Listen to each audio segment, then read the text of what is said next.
Everyone just trying to open the laptop. Yes, yes, Mahaprabhu. I'll say the Mangalas and praise in the meeting. Namo Vishnu Padaya Krishna Bhutta Vishnu Dev Even Swami Namaste Saras Devi Gora Vantu Charity Vibhutesin Vadi Pata Viktavi Jai Shri Chaitanya Jai Nityananda Jai Advaita Sandha Jai Gora Bhakta Vrinda Shri Krishna Chaitanya Prabhu Nityananda Jai Advaita Gadadhara Sivasari Gora Bhakta Vrinda Hare Hare Hare Hare Ram Ram Ram Hare Hare Mukam Karopi Vacharam Palom Vede Guru Metropatam Mandate Guru Dena Karnam Paramandam Revel Pilpakam Sharam.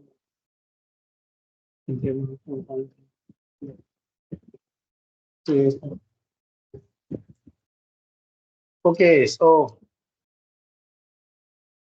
yesterday we were reading till this point where Sanatana Goswami is somehow or other trying to reach. He escapes from the prison and then he goes into multiple places and then he's trying to reach the place where Sri Chaitanya Mahaprabhu is traveling. He heard that Mahaprabhu is traveling from Puri to Vrindavan, but on the way, he is actually going to meet him in another place in between. And in the same place, there was another interesting pastime happened, which also occurred around the same time. So that we all know, but we will see as we read through, we will understand. So Sanatana Goswami had these some gold coins for which that one say place one place where he was staying. That man was the owner of that place was about to plotting to kill him. So Sanatana Goswami renounced everything, even those 7 gold coins, and then one more gold coin was with that servant. So the interesting thing here is Sanatana Goswami sent the Ishan, his servant, along with that one gold coin. Because the two things here, we have to understand here why he sent the servant also. Um, because one thing is the attitude to hold money, another is the actual money itself. The actual money itself will not give so much trouble, but the mentality to hoard it will definitely uh, make us be eager to more and more collect some more and more Lakshmi somehow or other for our pleasure, So he gave that 7 gold coins. He had the 8 gold coins with the servant. The servant still wanted to have that 1 gold coin with him, just in case for him to see. But what Sanatana Goswami is really teaching us here, a very profound lesson, is that if you really want to have Krishna, you have to go to him with full heart. And when you go to him with full heart, um, you should not have anything with you. That's what the message is. Even slightest attraction we have for something here and there will be an impediment to our um, the the the force of our flow towards Krishna. That is the real profound message that we hear from here. So the 34th verse, Sanatana Goswami is saying to Ishan, I think you still have some balance left on the gold coins. Then Ishan says, I still have 1 gold coin in my possession. Then he says, take the coin and return to your home. So that is your, on the way, if you have to spend something for you, that is that is for your conveyance expense. You take it and go. You came all the way with me. For that, this is the price I can give you. Hmm. So Sanatana Goswami doesn't need. One thing is that it's a very interesting thing because one thing is that the Lakshmi that he has also should be given. That is first thing. And the tendency to have to hold the Lakshmi also should be given up. The second thing. And the third thing is that those who have that tendency to hoard, we should not have their association also. It's very important because we may not have the tendency to hoard, but if we associate with somebody who has a tendency to hoard, then we will also get that eventually, that mentality eventually. So So Sanatana Goswami is teaching us here that even a personal servant is not required. You don't need a personal servant also. Why he should come with you? Initially, you may come for whatever this thing purpose you may come, but then when the purpose is over, you have to go. You have to go alone. That beautiful verse is there, 115:50. If you look at that verse, it's a more beautiful verse where Prabhupada teaches the ultimate lessons. Chitra Mata, you can open another window and take 115:50. The advanced view can be there. No, you just open it. No need to type 50. Just say, just try and go there. It will open up the entire 15th chapter.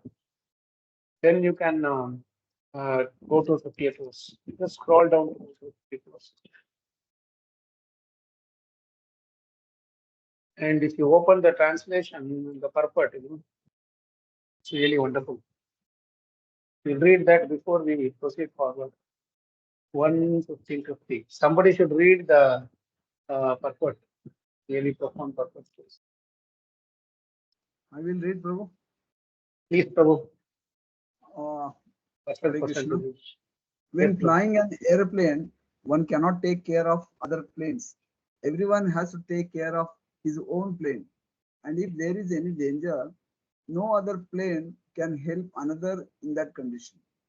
Similarly, at the end of life, when one has to go back home, back to Godhead, everyone has no take care of himself. Has to take care of himself without help rendered by any other. The help is, however, offered on the ground before flying in space. Similarly, the spiritual master, the father, the mother, the relatives, the husband, and others can all render help during one's lifetime. But while crossing the sea, one has to take care of himself and utilize the instructions formerly received.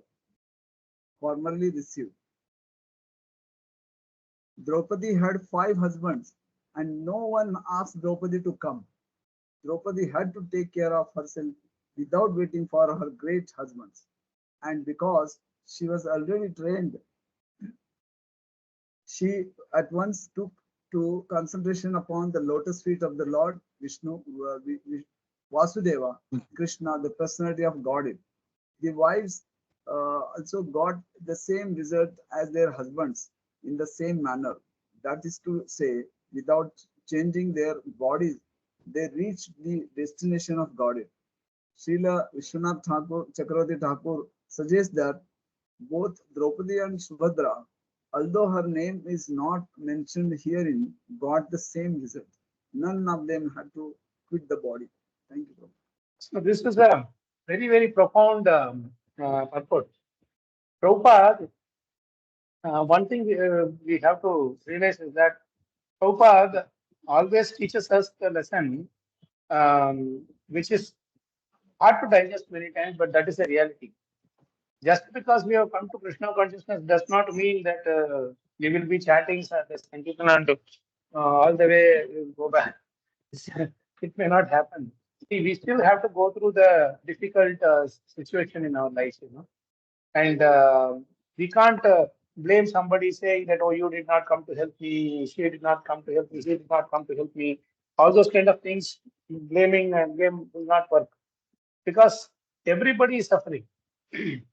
A very nice incident happens in the Kurukshetra when the Vrishnis, the Pandavas, the Yadavas, they all come together for the solar eclipse. No? At that time, Kunti Maharani tells laments to her brother Vasudeva that when we were in trouble, nobody was there to come to help us, even though we had so many relatives and everybody.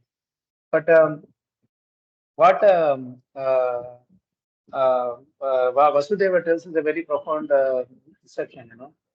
He says, see, we all are like waiting for being swallowed by the snake. Every moment we are in trouble. So we may expect why this person is not helping, why that person is not helping, but at the end of the day, they are also in trouble.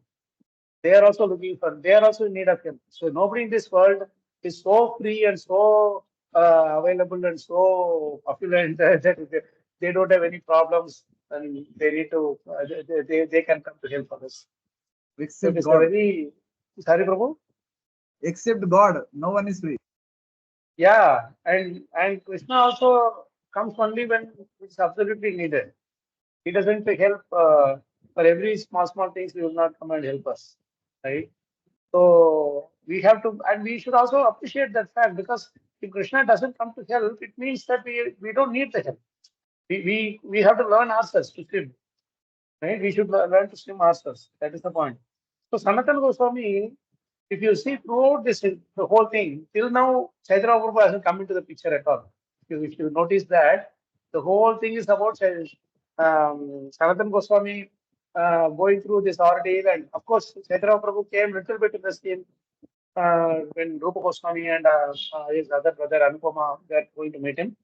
But till now, since Sanatana Goswami's ordeal to escape the prison and come, Chaitanya Mahaprabhu is not coming into the picture screen at all. If he will come eventually, now he will start to come. But the point till now we have to understand is that in devotional service, if we have to really appreciate it, then we have to learn to enjoy the lone times with Krishna. And those lone times will be the most torturous time actually. We will have fever, nobody will be there to help. Or we will have, even if somebody is there to help, we cannot take the help. It will be like that. Or we'll be in some real dangerous situation and we'll be all alone.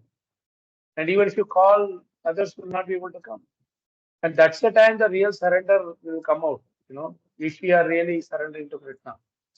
Otherwise, what will happen is, always I will have devotees, people around, pleasant interactions. In one sense, I would say that psychologically speaking, the material world is very cruel. Like people are very cutthroat. You cannot expect any mercy from the people in this in the normal world, right? You go to anywhere and everywhere, people will be very rude with you. They will not be very kind with you. So sometimes we see in devotional service, people are very kind. Devotees are talking nicely. At least to a certain time. If you become too close or too familiar, familiarity breeds contempt, and there is other things that are happening there. But then, until that time, you feel that hey, this world is much better than the other outside world. So, frankly speaking, many of us will continue to be in devotional service because of that soothing atmosphere it gives. Not so much for Krishna, not so much for improving our renunciation or increasing our detachment and knowledge and all that.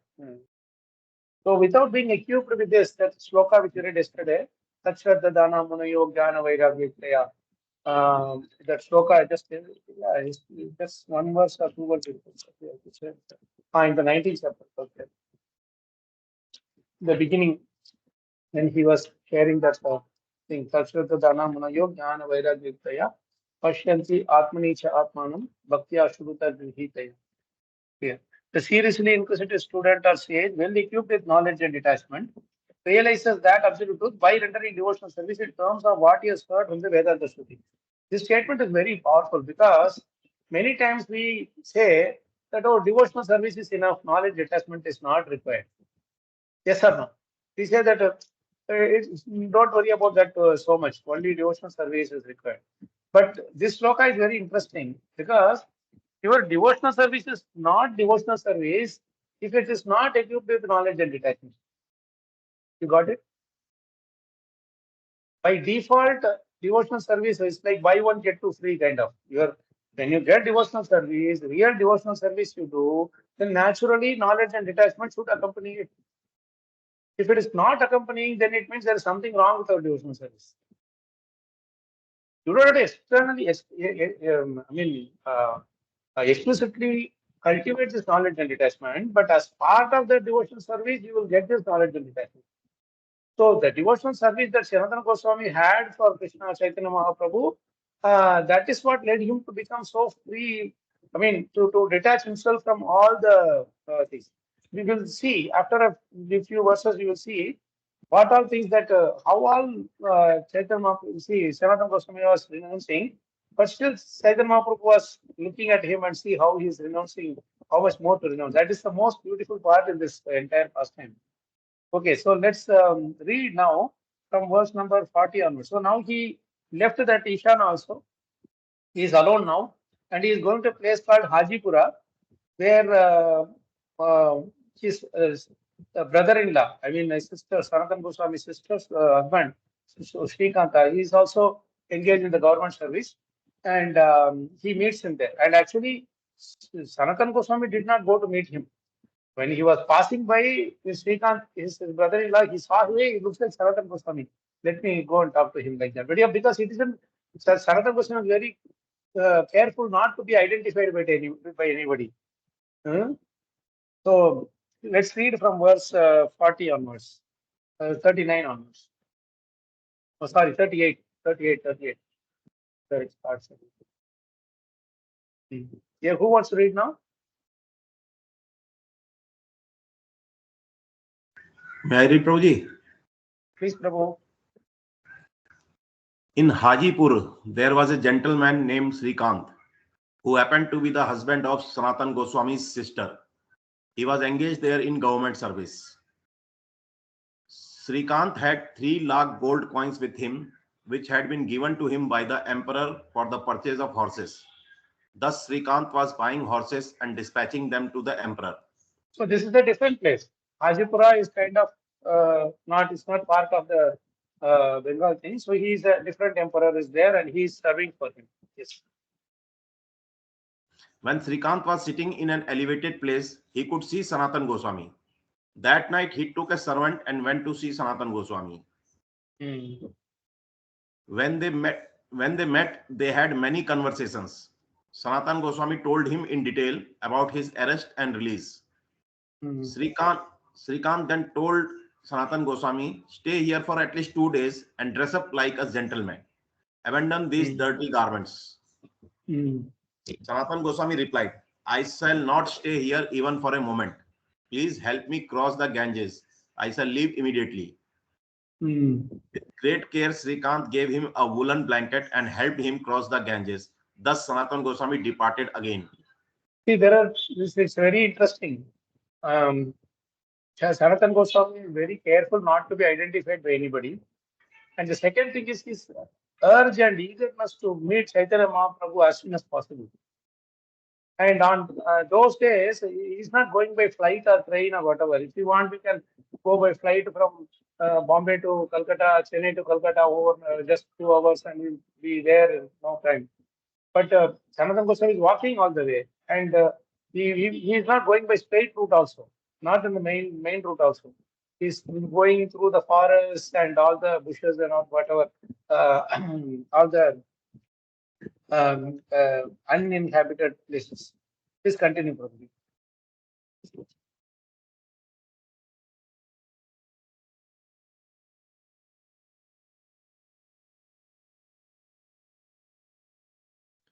Prabhuji, you're reading on mute. Yes. Sorry. After a few days, Sanatana Goswami arrived at Varanasi. He was very pleased to hear about Sri Chaitanya Mahaprabhu's arrival there. So now, who remembers this other pastime in Varanasi? Pastime. Prabhuji, he has What is the delivered. other pastime that happened in Varanasi? Prabhuji, is it because of the quilt he had taken from the brother-in-law? No. No, Prabhuji, that that impersonalists, great impersonalists were then who was.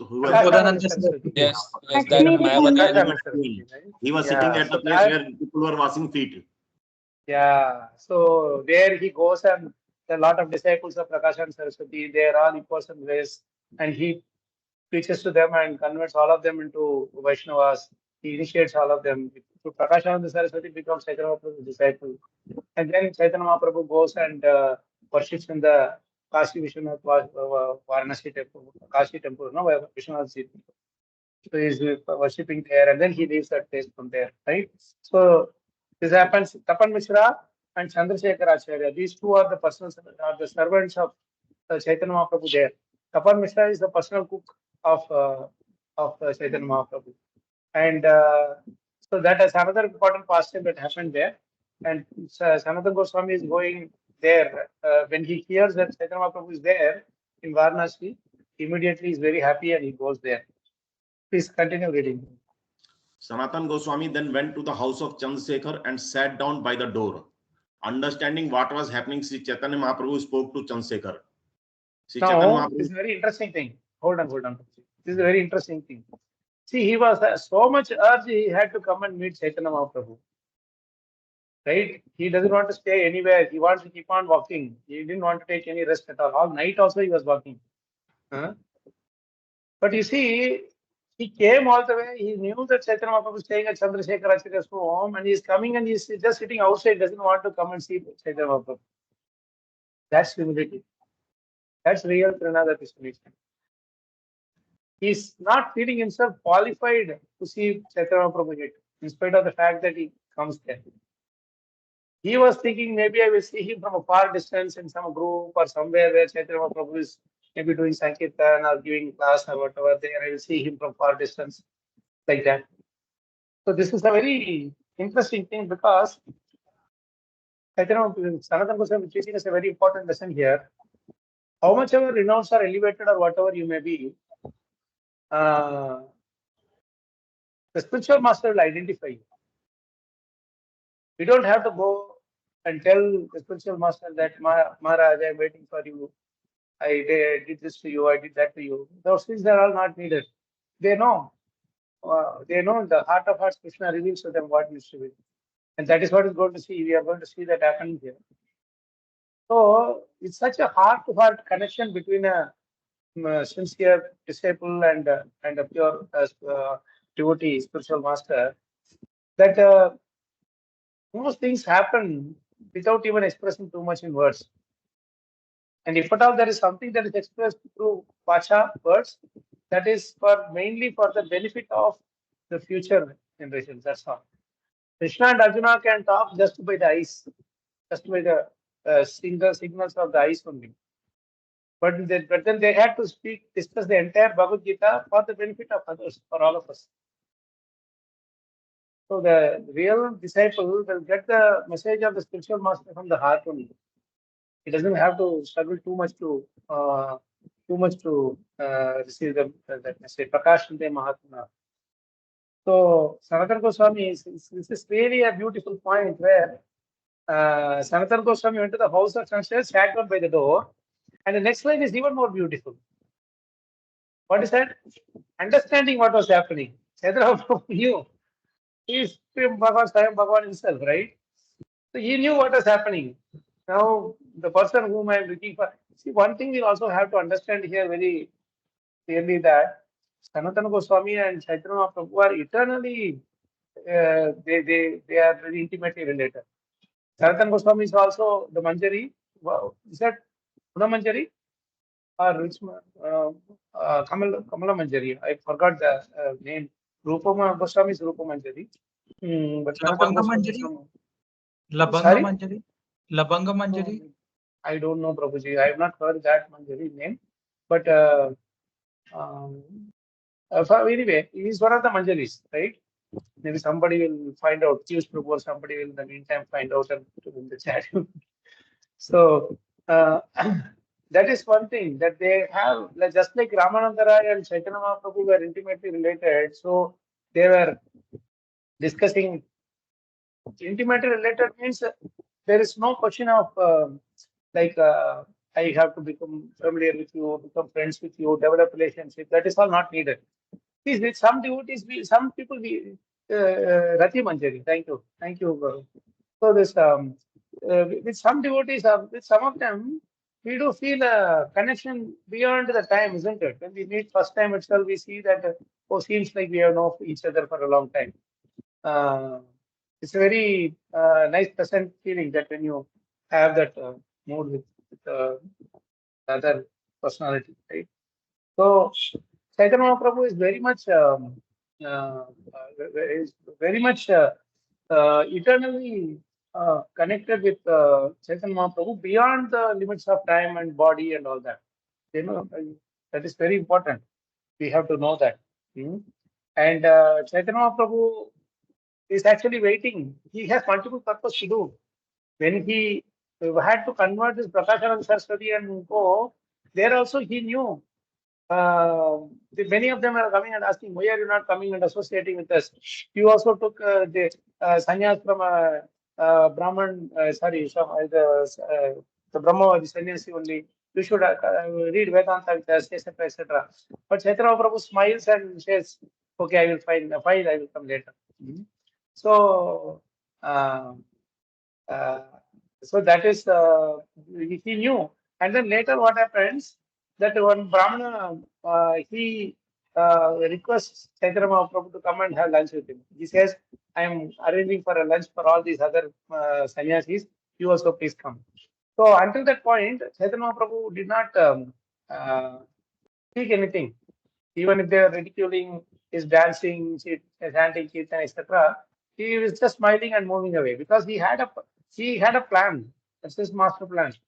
Similarly, he knew Sanatana Goswami is also coming. He knew that he is going to come and meet him there. So he had a halt on his way in Kashi. So multiple things he does in one goal, one activity itself. So understanding what was happening, Sri Chaitanya Prabhu spoke to Chandrasekhar.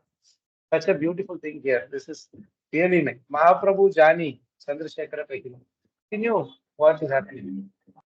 I see some chat messages here. Sanatana is considered incarnation Vati Manjari or Lavanga Manjari. Okay, so two names for that Manjari. Maybe there are two names for that. Sir, Gaurav Prabhu, you had a point to say?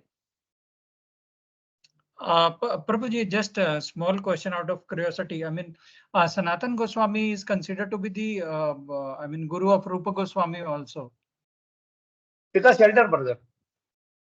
They are both like equally prominent, but you can always see that they were like when the elder brother always gives the instructions to the younger brother. Exactly, there is always that connection in that way, right?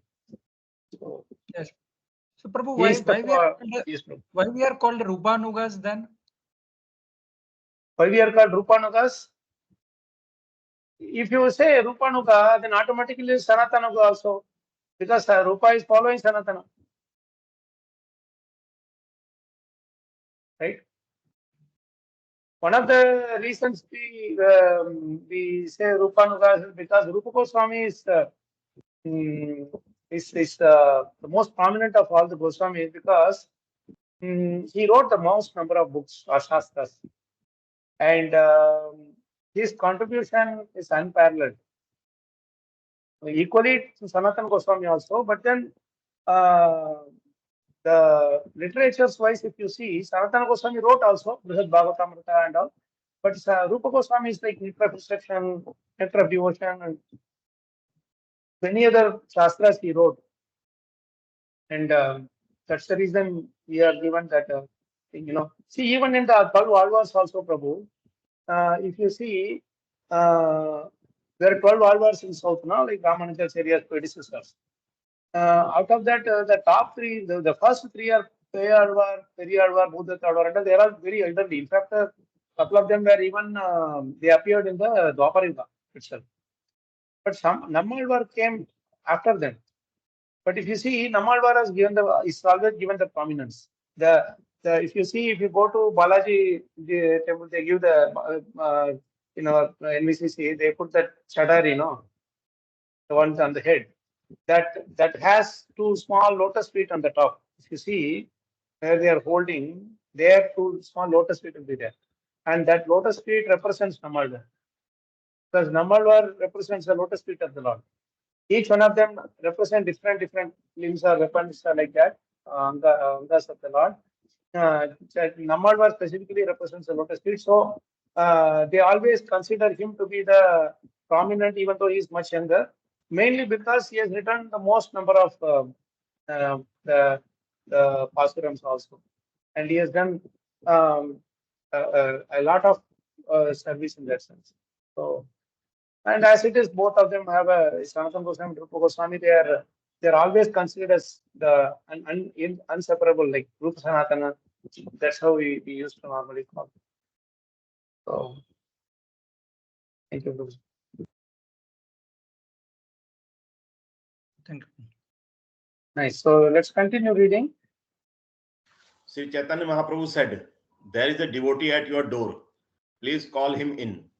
Going outside, Kalacakra could not see a Vaishnava at his door. So this is a beautiful thing here, you know. Because many times what we see is that when we see somebody, the external point of view, we see that this person is a devotee, this person is not a devotee. Based on their external appearances, we see that way. So when Chaitanya Mahaprabhu says there's a devotee at your door, Kalacakra Kṛṣṇa would have gone there and seen where somebody is there, tilak, dhoti, kurta, like that. But there you have somebody with a long beard, like Musalman, kind of, like not unkempt, like he just has one haircut and not properly combed and all that. But Chaitanya Mahaprabhu is so sweet. He says, "Yes, a devotee, you bring him in." But our vision is much different. Our vision is always, no, we have a certain thing. This is how a devotee should appear, like that. So it's a big teaching for all of us. If Prabhupada had thought that when I go to the US, I want to have a nice Vaishnava place to stay with all Vaishnava etiquette and dress and everything, then only I will stay with them, etc., etc. We will not have gotten the ISKCON movement at all.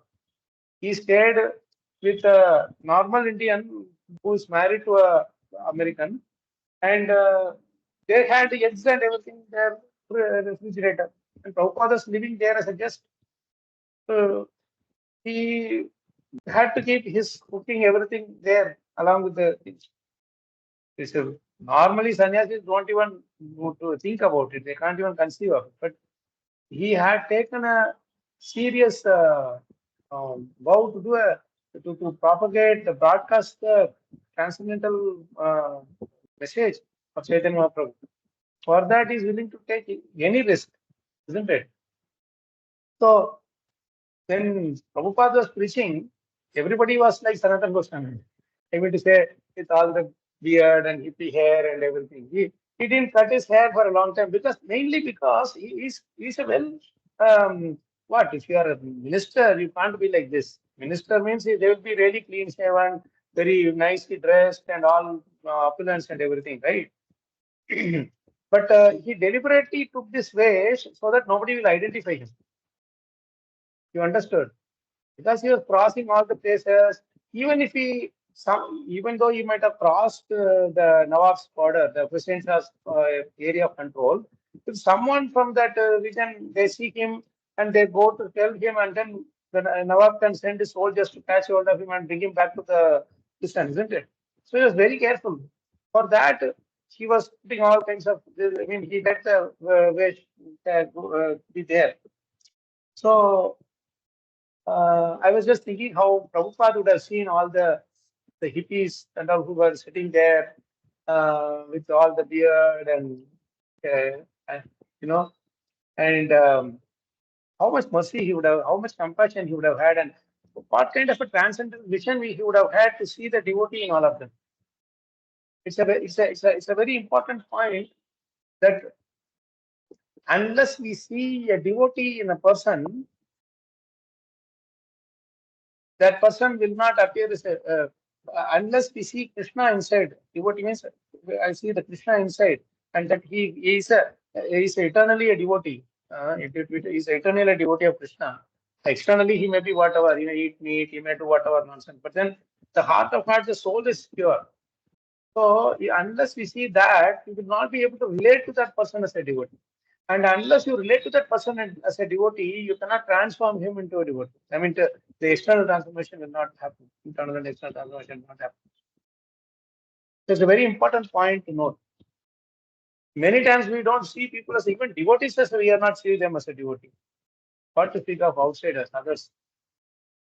Even devotees who come, we don't see them as devotees. We say, oh, you have this, you have that, you are this, you are that, all kinds of that judgmentalism happens. So this is a lot of lessons to learn from this thing. Chandrasekhara Acharya could not see a Vaishnava at his door. So what is he doing? 48 verse. Can you read, Prabhu? When Chandrasekhar informed the Lord that no Vaishnava was at his door, the Lord asked him, "Is there anyone at all at your door?" So he understood that Chandrasekhara Acharya has seen this thing, but he's not able to identify him as a devotee, right? So he's asking if somebody is at all at him. And you please read the next one. Chandrasekhar replied, "There is a Muslim mendicant." Mendicant. Oh, Muslim mendicant, please come in. The Lord is calling you. Sanatana Goswami was very pleased to hear this order, and he entered Chandrasekhar's house.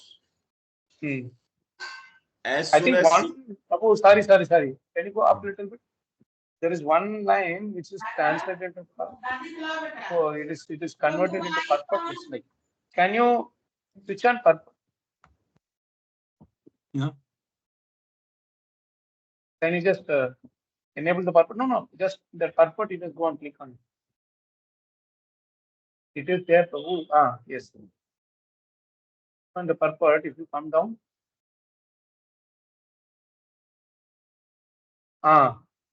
See this part where it says purport, that is actually part of the translation itself. Whenever there are two verses that are there as translation, they are changing one into a purport to state. Please read that purport, Prabhu. Sri Chaitanya Mahaprabhu immediately said, "Please bring him here." Chandrasekhar then spoke to Sanatana Goswami, who was still sitting beside the door. Prabhuji, can someone else read, because there is noise behind me? Yeah. Who wants to read it? I will read it. Yes, Prabhu. O Muslim mendicant, please come in. The Lord is calling you. Sanatana Goswami was. So Chandrasekhara Acharya is still thinking that he's a Muslim mendicant. He's calling out Muslim mendicant only. Okay. Sanatana Goswami was very pleased to hear this order, and he entered the Chandrasekhar's house. So he didn't care. I am a minister. 2 days ago I was a minister, and you are calling me Muslim mendicant. No identification as such. Immediately, he only heard this Lord is calling you, and he was so happy. It's such a sweet thing, Prabhu's Mataji's. No, they will come and we will be also called by the Lord. How happy we should be when we get that order. That is, we'll be leaving the body, and it means that actually, when we consider that leaving the body as the Lord calling us instead of he leaving the body, then how much more blissful the event will turn out to be. Of course, it will be a painful situation. It will be really extremely miserable, most painful, because the soul has to leave the body. But if you understand, if we appreciate the fact that, of course, we cannot decide that we'll go back directly to Gola Vrindavan. But the thing is, like how Prahlad Maharaj is praying to Nrsimhadev, Krashtoskyaham Kripnavassala Dussahogra Sansara Kṛṣṇa Dāsa Pranitah Baddha Swakarma Virushattamate Moolam Oham Katam Visuje Avabhritya Seva. The last line is very beautiful. He says, when will you call me to serve at your lotus feet, my dear Lord? Like that. So when our prayers are like that when will the Lord call us back home, then it will be so pleasing. Even the any kind of miserable material events will not bother us, because this is just nothing really. You lose money, you lose something, you gain something, or you lose the job, or you get the job, or you lose the money, or you get the money, or lose some relationship, you gain something. It doesn't matter at all. All that matters is, the Lord. When will the Lord call us? It's a beautiful thing. So please continue. Prabhuji, I want to say something that yes, how we got, without any mobile contact, anything, how we got to know that Prabhu is there, Mahaprabhu was there. That how is he located? Who? Sanatana Goswami. Yes. Sanatana Goswami would have asked somebody, may know where the Lord is staying. In Varanasi, everybody knows that Chaitanya Mahaprabhu is staying at Chandrasekhara Acharya's house, and Tapan Mishra is serving him. So that is well known, because Chaitanya Mahaprabhu is a sannyasi by then, right? So everybody knew him, and he was a young sannyasi. Everybody knows that one young sannyasi from Bengal area is here. Because Varanasi used to still it is in the UP belt, no? It's not Bengal. So when somebody from Bengal is coming, then there will always be, that will be known to the, those days, like the sadhus and sannyasis, most of them were like that only, so they knew each other. That familiarity with them. His heart must have got exploded with the pleasure to get the call of the Lord. Yeah. It's an amazing thing, really, because it's one thing when you don't accept Chaitanya Prabhu as the Supreme Lord, or maybe just a saint, then there is a different way of approach. Like how Sarvabhauma Bhattacharya had all respects to Chaitanya Mahaprabhu before he associated with the Lord. He saw him as only as a young sannyasi. So he was very happy to serve him or give him something. But then his whole thing changed after he realized that Chaitanya Mahaprabhu is the Supreme Personality of Godhead himself. See? So Sanatana Goswami already knew that he is the Supreme Personality of God.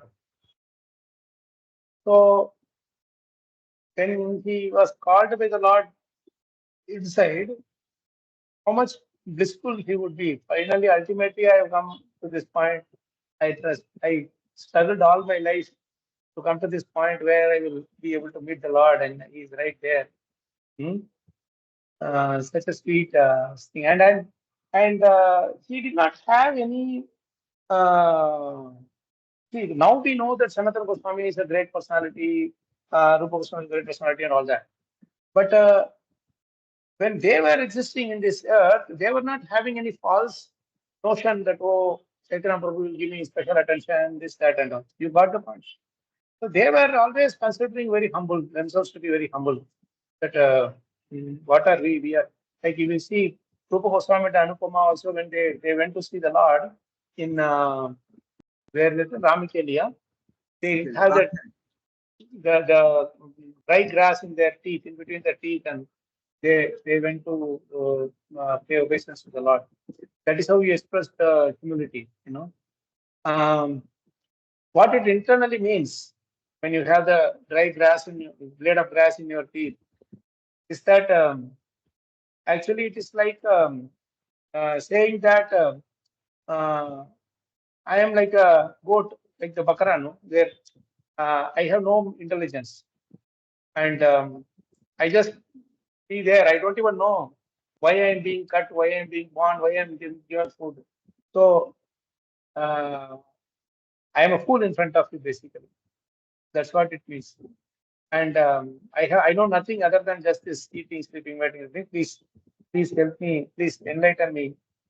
The knowledge, the transmittal knowledge. So that is how they show the humility actually. So he is fulfilling the qualification to be the most humble servant of the Lord on these two occasions. That first occasion when he first met, and the second occasion also perfectly meeting the qualification that of the Lord, that he should be this kind of humble, this level of humble.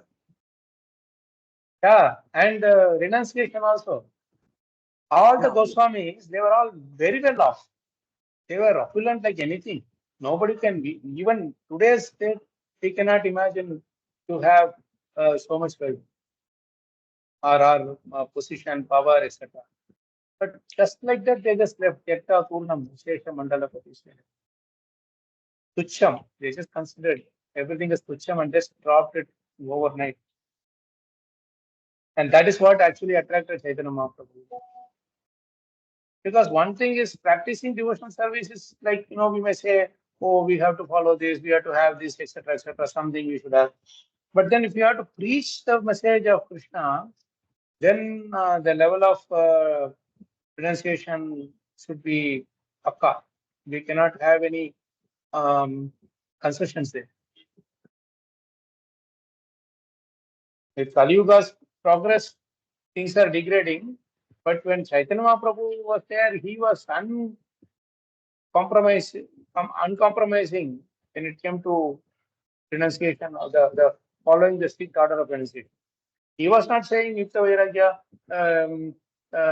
You may say I am engaging everything in service and all that. No, it's genuine renunciation should be there, and you'll see how one by one, step by step, it is coming.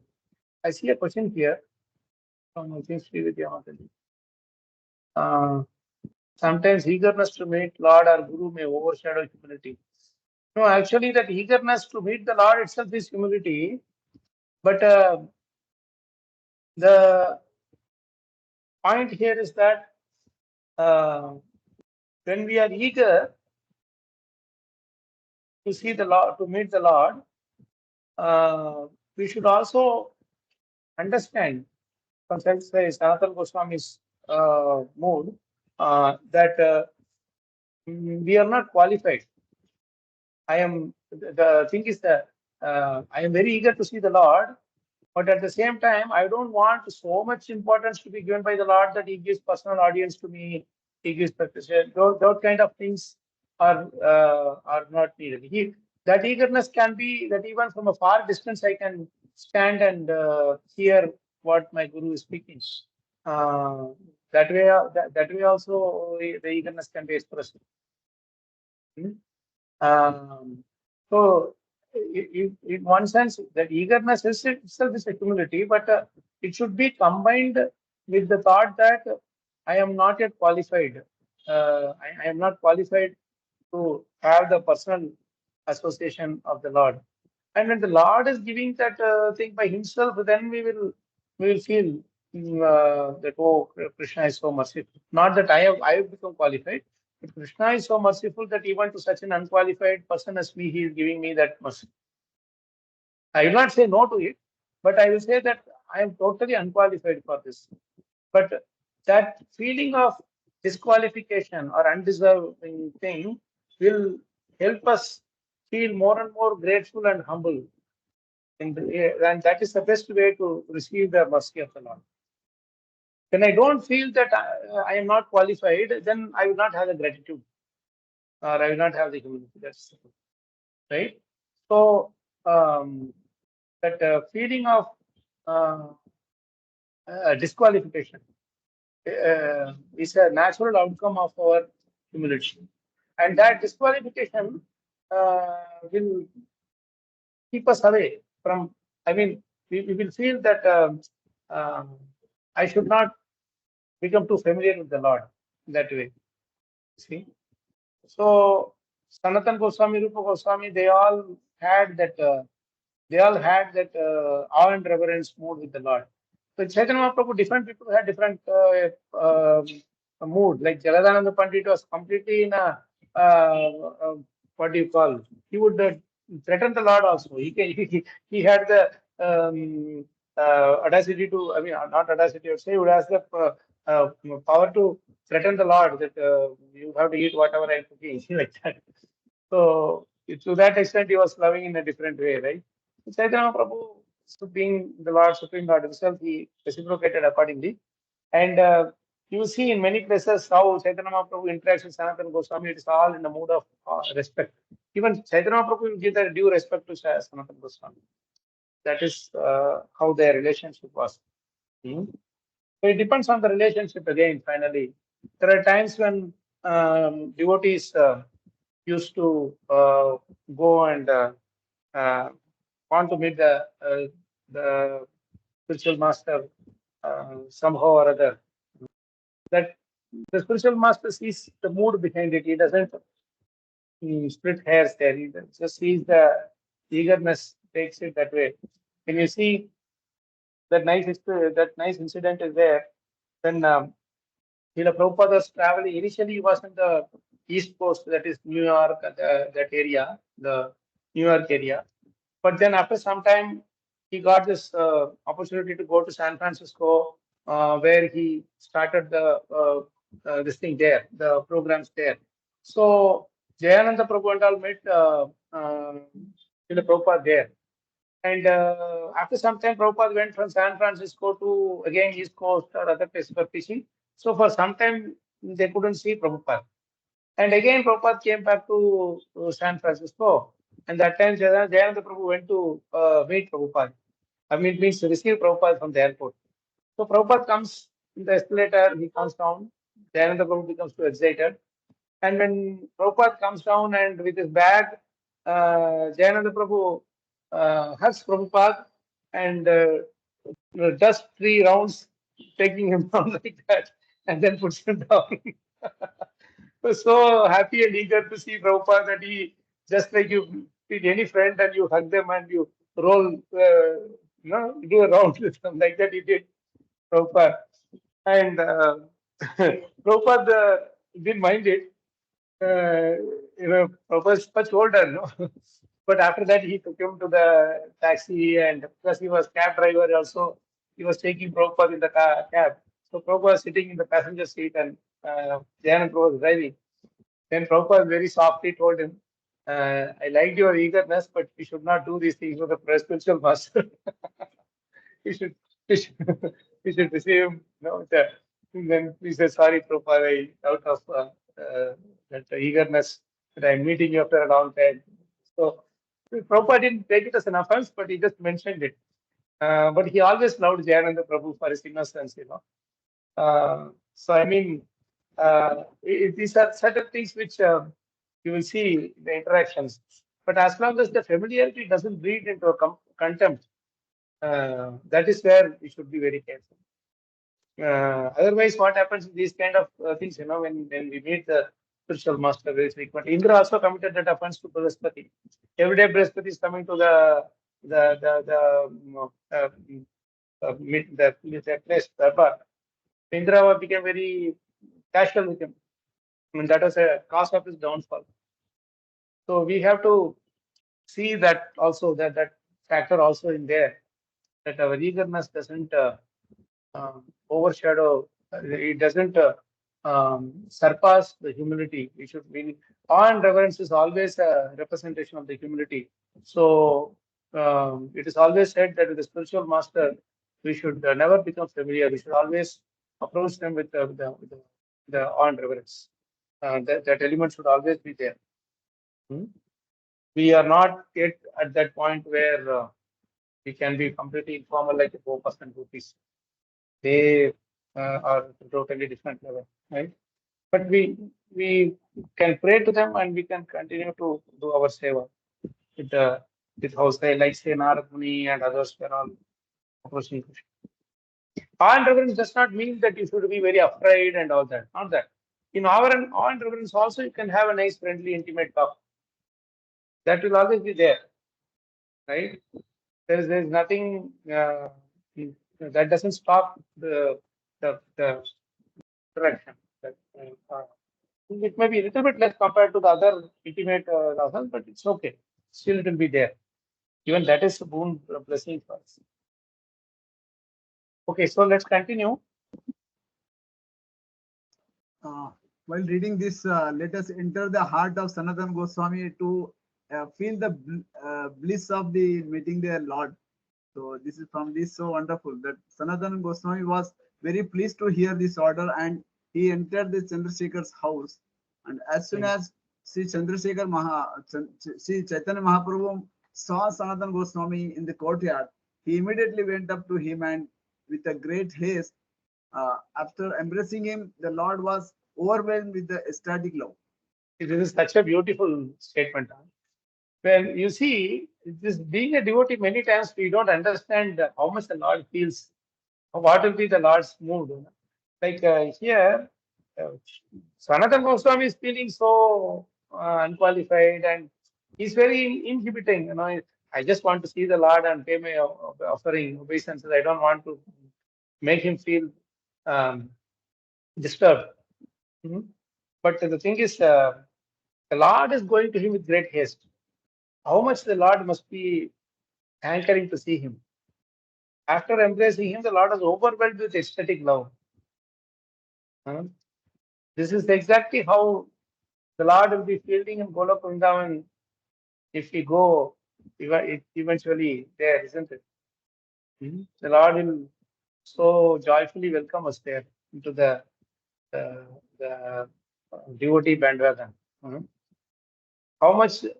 That's why we said the Lord. Prabhupada says many times in the purport that the Lord is more eager to take us back home to Godhead than ourselves wanting, right? So that is the amount of love that Krishna has for us. Otherwise, how he will give the air, water, etc., everything he is giving even for non-believers. How is it he is giving that? Because he wants all of us to come back. So Piyush was saying very nicely, Lavanga Manjari meeting Srimati Radharani after a long time. So Chaitanya Mahaprabhu is Krishna and Radharani is mood, right? So they actually the two eternal the Gopi and her Manjari, they are meeting. How much love there will be, and need not be only in that mood, even for us also. Like I can think of this time and again that as I keep hearing the lectures of my spiritual master with whom I spend physical time. I have not spent physical time with Prabhupada, but of course he's very intimately connected with us through his Vani. But with my Guru Maharaj, I have spent a lot of time personally, and there's a definitely that relationship is there. So I feel I don't know how Krishna will feel. I'm not able to conceive that, but for sure I can feel how much my spiritual master will feel whenever I get to meet him again. Because in this world, I've seen him that whenever I go to meet him in Rajkot or Dwarka, he will always tell us that as soon as you reach there, you let me know. When you reach, you call me and let me know. So we will reach after leaving Rajkot or Dwarka, we'll go back to our home and we will tell Maharaj we have reached safely. Then the next day, it will be like next day or something like that, because it takes some time to travel from there. So Maharaj would immediately say, Kalacakra, yesterday you were all here. We had such a nice time reading Bhagavatam. Now you are all not here. The place feels so empty, I am eagerly waiting when you will all come next. This is something which is so pleasing for us to be just to recall and cherish it. Because someone there who loves you, someone who really loves you in this world purely, with no expectations or no uh, baggage of any sort, and is so loving to you, purely loving, and in such a personality is eager to say that actually we should be telling this to the spiritual Maharaj, we are missing your association, we want to come and meet you again. But it will always be that he will overtake us in that feeling. So I could feel that is how much when we give up all our, of course, it takes a long time. It's not so easy to go there to meet the spiritual master and Krishna just like that. But then when we meet, that day will be the most blissful day. That is really the longing we should have. Please continue, Prabhu. Prabhu, I just want to ask you, can you share your such a meeting with your spiritual master? Oh no, Prabhu, it was the other way around. Actually, Maharaj came to meet me. Same like Chaitanya Mahaprabhu. No, I mean, when I was in the US, in Minneapolis, I didn't know about Maharaj at all. But my other godbrother, he arranged for Maharaj to travel from New Zealand all the way to the US. So, never in the wildest of my dream, I thought I will meet my spiritual master there, because I just went to Minneapolis. I thought devotees should be around. We can do programs or Caitanya. Those are the things which I was happy about. But when he came all the way to Minneapolis, and we went to meet him, and we had such a wonderful, blissful time with him that he never made us feel like we are meeting. That's what in one of the lectures himself told that I was Bhaskar, my official name is Bhaskar. No? He said that time, first time when we met, within a few days, he said, This Bhaskar, I mean, I just know him for 3 days, but it feels like I know him for 12 years. Hari Bol. And I also felt the same way, like, for a long time connection with the spiritual master, and that's how he captured us with his love. So anyway, we will do that later. All the other when I'm lost in that, we will forget about Chaitanya Mahaprabhu and Sanatana Goswami here. So let's continue. There is no difference, Prabhu. It is the same thing, actually. It's a Yeah. parallel. No, but no way connected to, I mean, with Sanatana Goswami in that sense. But then one thing I can definitely say that Maharaj was extraordinarily merciful. Extremely merciful. Let's Prabhu, continue, Prabhu. there is a Yes. spiritual connection with this life or previous life is there, certainly, isn't it? Definitely, bro. Definitely. Not only previous life, many lifetimes also. That is why I told earlier also in our discussion that the feeling that we know them for a long time, kind of. It will not feel like, see, I would have just met you like 2 years ago or 1 year ago or something. But then, or even in that 1 year also, we just met 1 or 2 days like that. But we feel like we know for a long time. See, that's something that is very, when the purity of that relationship makes it go a long way. So that's something I wrote out also. Just 2 days ago. Beautiful. Yes.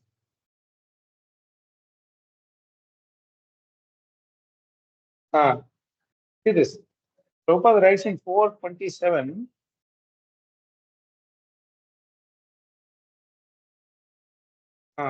The conditioned soul's vision is covered by material contamination. Therefore, he cannot see the cause of his actions and cannot see his past lives. So, our past lives we cannot see because of material contamination. So, when we meet with the pure love, people, personalities with pure love, no need to worry about it. It's one line only. It's the material contamination that is the cause of us forgetting our past lives. So when pure love is there, when we connect with people with pure love, then we forget the limitations of the past lives. This life itself, we have spent so much time and all this. It really takes us back a long way to the eternal. So let's continue, Prabhu. So a lot more to cover. Please let's continue. Important things are coming up. As soon as Caitanya Mahaprabhu, that's the one, right? Suresh Prabhu, you're on mute if you're reading Prabhuji. Yes. As soon as Sri Chaitanya Mahaprabhu touched the Sanatana Goswami, Sanatana was also overwhelmed with the ecstatic love. In a faltering voice, he said, "Oh my Lord, don't touch me." This is genuine humility, because the thing is, because Sanatana Goswami was traveling all the forests, bushes, and all these poisonous this thing, and in the heat and everything, his body was filled with blisters and pus and everything. So, Chaitanya Mahaprabhu hugging him and touching him, he felt that my dirty body is unnecessarily contaminating the Lord. See, please continue.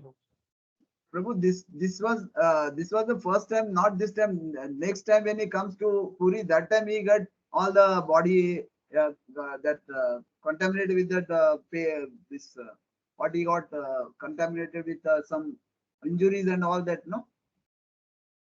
Oh, I think this is the one. Is it not this one? I don't know. No, when he was walking walking along the beach side, he got blisters. That is a different thing. Right? No, Because in Puri, there is he comes for suicide, no, Prabhu, to Puri under the Rath Yatra. That time. Okay, but here also he had, I think, Adharat is explaining this point that because of his traveling in the forest and all, he got that pus and all that. So Chaitanya Prabhu touching him, hugging him, he felt that that pus will eventually contaminate Chaitanya Mahaprabhu. That is another thing, Prabhu. This is another. Yes. Yeah, shoulder to shoulder, Sri Chaitanya Mahaprabhu and shoulder to shoulder, Sri Chaitanya Mahaprabhu and Sanatana Goswami began to cry unlimitedly. Chandrasekhara was very much astonished to see this. Chandrasekhara couldn't understand what's happening. I thought one Muslim mendicant is coming and Chaitanya Prabhu is hugging him and crying and all that. Continue, Prabhu. Catching his hand, Sri Chaitanya Mahaprabhu took Sanatana Goswami inside and made him sit on an elevated place next to him. Continue, Prabhu.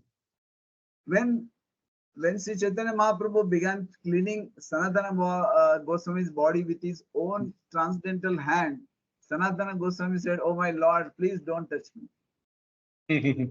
The Lord replied, "I am touching you just to purify myself, because by the force of your devotional service, you can purify the whole universe." Wonderful. Amazing, huh?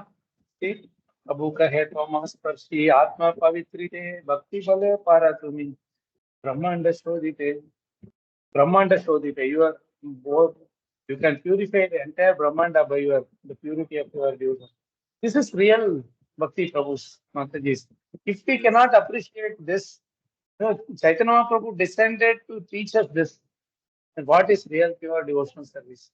What is in the heart of Sanatana Goswami and all the other Goswamis, how they were teaching us, right? So something which is very, very profound and very deep here, really. Now, as soon as he says this, see what Chaitanya Mahaprabhu is telling. The next verse is the Bhagavatam verse. The next verse, which is the 57th verse, is the Bhagavatam verse. Bhavad Vida Bhagavata Tirtha Bhuta Swayam Prabho Tirti Purvanti Tirthani Swantastena Gadabhuta. Please read this now, Prabhu. Saints of your caliber are themselves places of pilgrimage. Because of their purity, they are constant companions of the Lord, and therefore they can purify even the places of pilgrimage.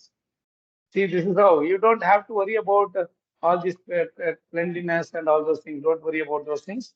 You are such a pure saint that you can purify the place of pilgrimage also.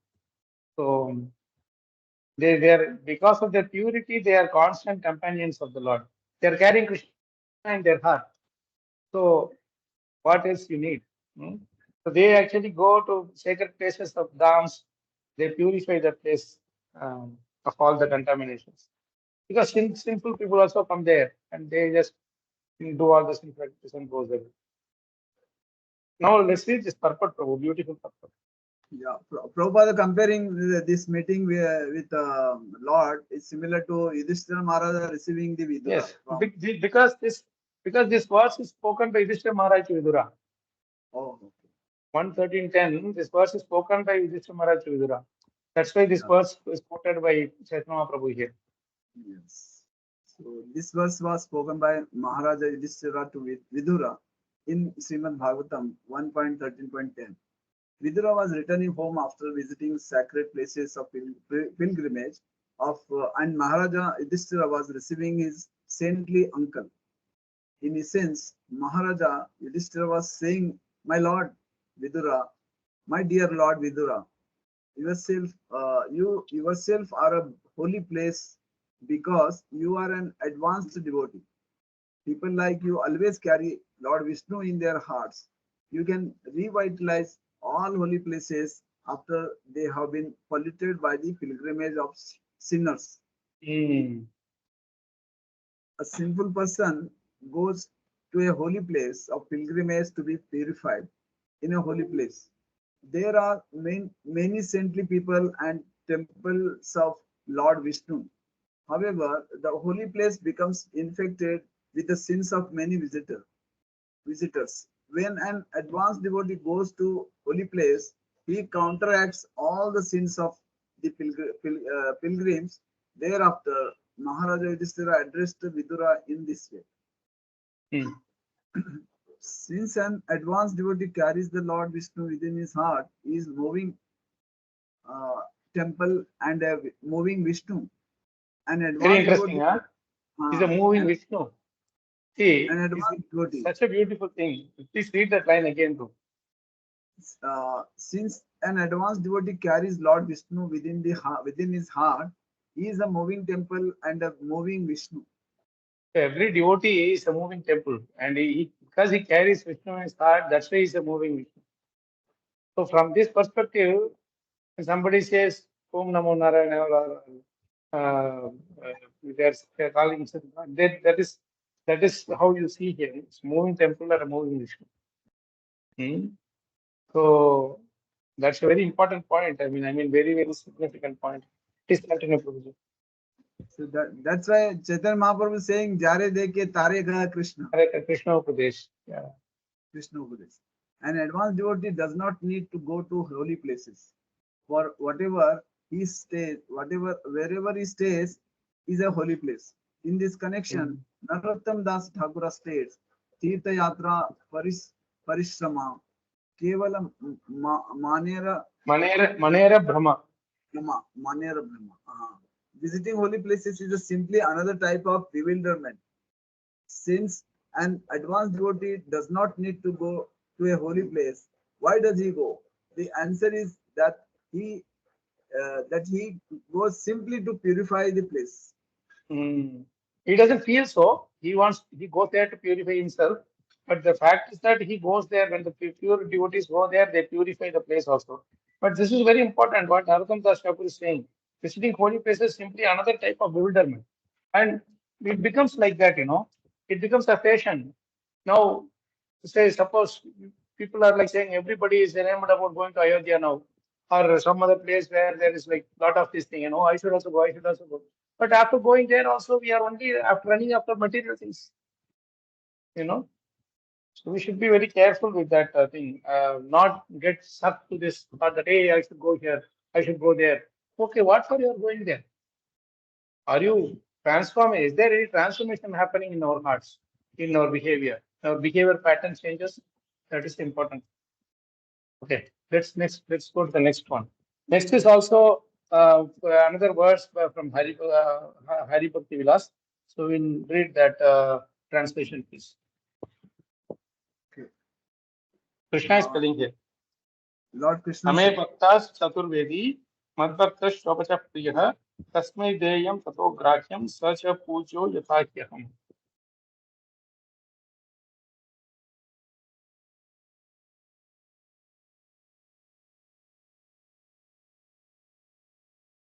Please read, Prabhu. So Mute. I will read, Prabhu, or who is else reading? No, you read the 60. Okay. Lord Krishna said, even though a person is a very learned scholar of the Sanskrit Vedic literature, he is not accepted as my devotee unless he is pure in devotional service. However, even though a person is born in a family of dog eaters, he is very dear to me if he is a pure devotee who has no motive to enjoy fruitive activities or mental speculation. Indeed, all respects should be given to him, and whatever he offers should be accepted. Such devotees are worshipable as I am. As worshipable as I am. So Chaitanya Mahaprabhu is giving Shastric references here, and then he is going to speak another Bhagavatam verse again now. 59. Vipra Dvishadguna Yutadar Avinda Nabha Padar Avinda Vimukasha Pacham Varishtam Manye Tadarpita Manovachane Hitartha Pranam Punati Sakudam Natu Bhurimanaha.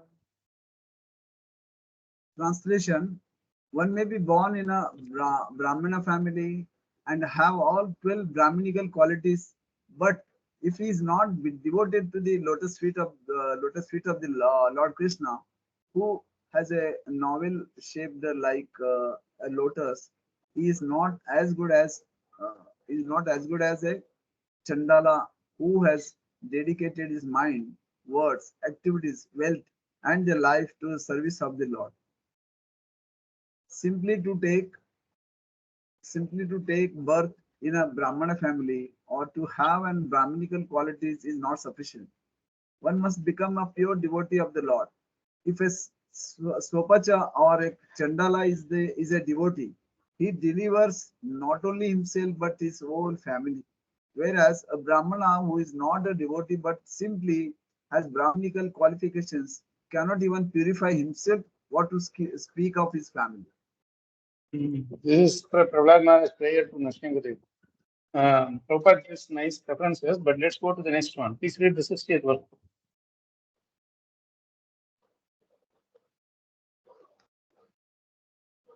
Translation I'm reading.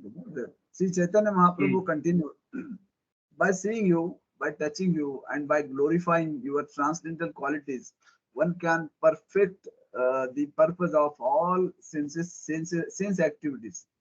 That is the verdict of the revealed scriptures.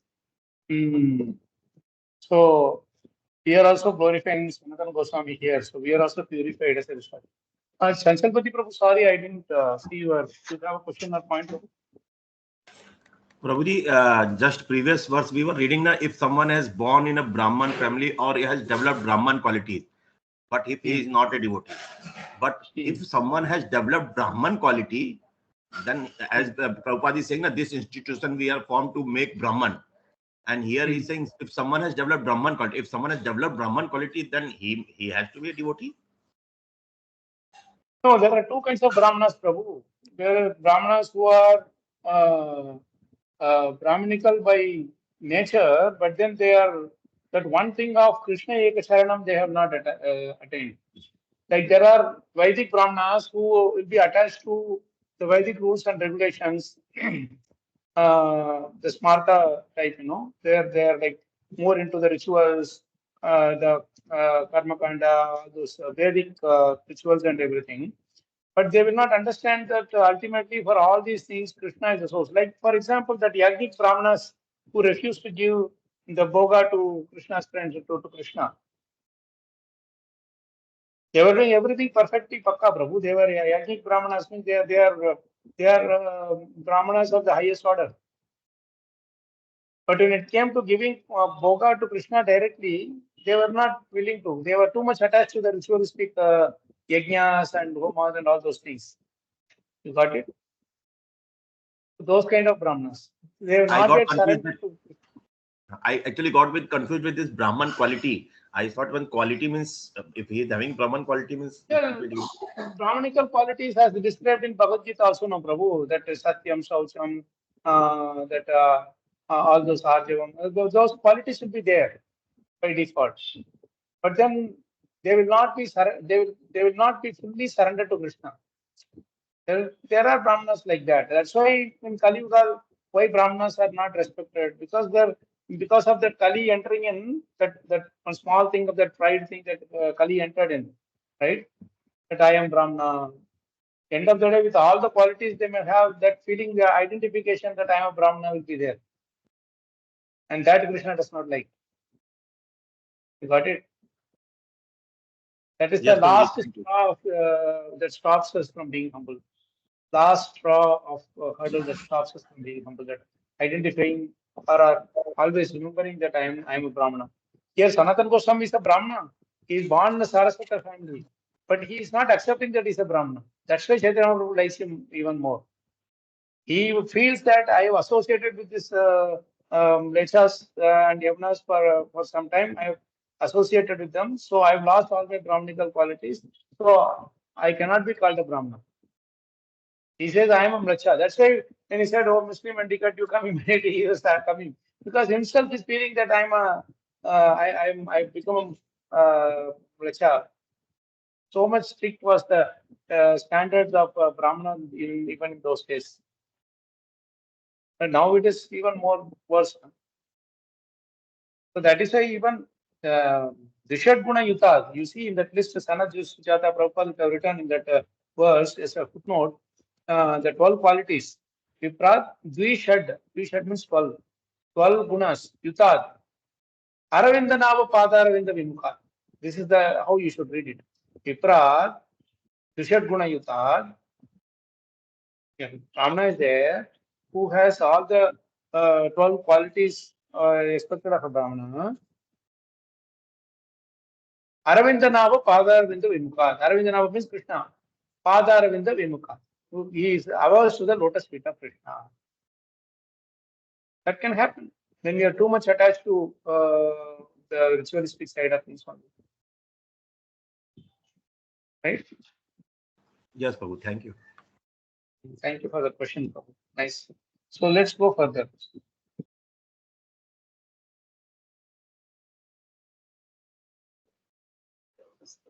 61 onwards, right? So who? Anyone else wants to take over? From 61.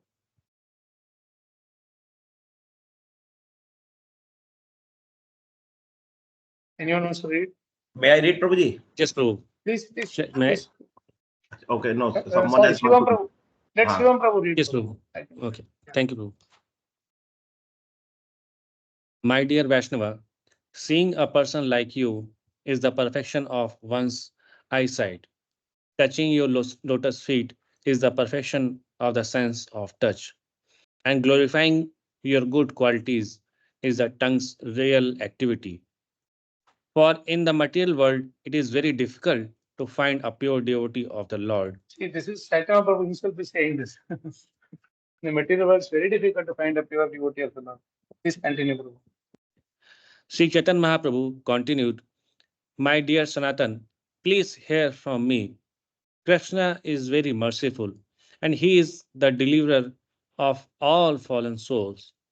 My dear Sanatan, Krishna has saved you from Maharuvar, Maharuvar, life's deepest hell.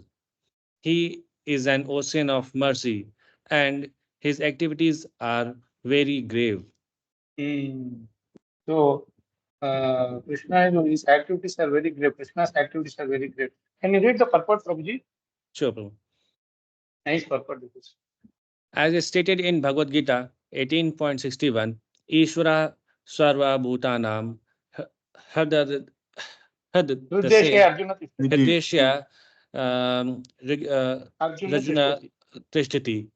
Staying within everyone's heart, Lord Krishna works very gravely. No one can understand how he is working, but as soon as the Lord understands the sincere activity of a person in devotional service, he helps him in such a way that the devotee cannot understand how things are happening. If the devotee is determined to serve the Lord is always prepared to help him. Dadami buddhi yogam tam yena mam upayantiti. Sri Chaitanya Mahaprabhu is telling Sanatana Goswami how merciful the Lord is. Sanatana Goswami was a minister in the service of Nawab Hussain Shah. He was always mixing with materially inclined people, particularly with Muslims, meat eaters. Although he was in intimate touch with them, by Krishna's mercy, he came to find such association distasteful. Therefore, he left them. Therefore he left them, as stated by Srinivas Acharya. Taktva Krishna enlightened Sanatana Goswami in such a way that he was able to give up his exalted post as minister, thinking his material position insignificant. Sanatan was prepared to become a mendicant, appreciating the activities of Sanatana Goswami. Sri Chaitanya Mahaprabhu praised his action and thanked Krishna for his mercy upon him. See, normally, if we are losing such power, position, post, money, everything, we will feel that Krishna is not merciful with us. But Chaitanya Mahaprabhu is teaching him, like Krishna enlightened Sanatana Goswami in such a way that he was able to give up his exalted post as minister. He gave up. It's not that the Nawab kicked him out. He gave up. So that is even more merciful because on his own he gives it up. When you give it up on your own, then the renunciation is actually pakka. When it is snatched away from us or taken away from us, then it will be difficult to have a pakka renunciation there.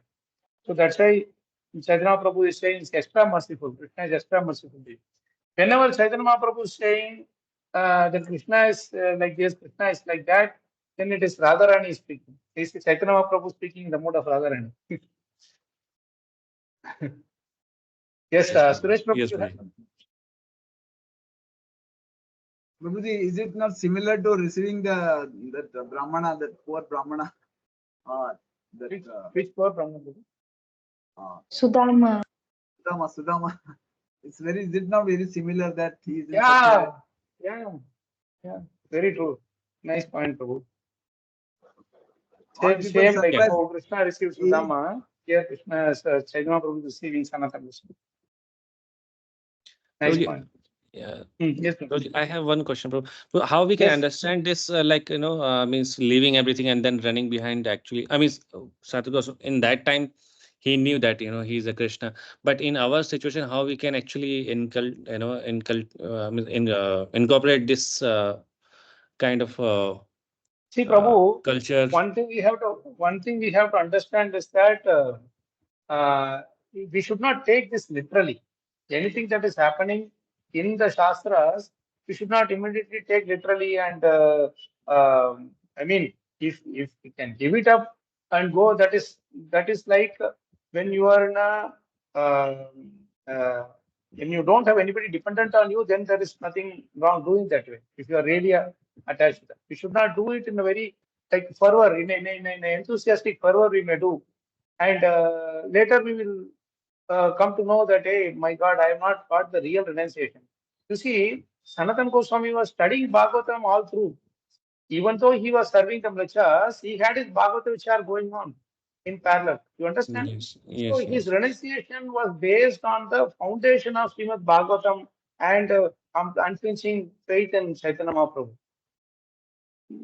Without developing that foundation, Prabhu, we can't build a building without a foundation, right? So we only see, yes, Sanatana Goswami's building is so big, but we don't understand that there is that much depth of foundation there.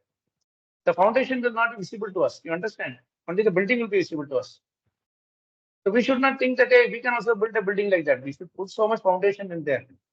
That is this Tyaktva Turnam Ashesha Mandalapati Shrenim Sada Tuchavat. It came because of his unflinching faith in Krishna and also his taste for the Bhagavatam and discussing Bhagavatam. And do Matsita Madhata Prana, that natural thing was there for him. So unless we cultivate that natural thing, Prabhu, unless we have this natural thing, that we won't be able to, what should I say? We won't be able to, because the thing is, Sanatana Goswami is giving up all this wealth and everything. Chaitanya Prabhu will provide what is needed, but we can't go with the expectation that I will also give up everything. The Lord will give me something. God may not give everything also. We have to be happy when He doesn't give anything also. You see, that is real surrender. I was reading this beautiful verse today. I will show you this. Fourth canto, 22nd chapter.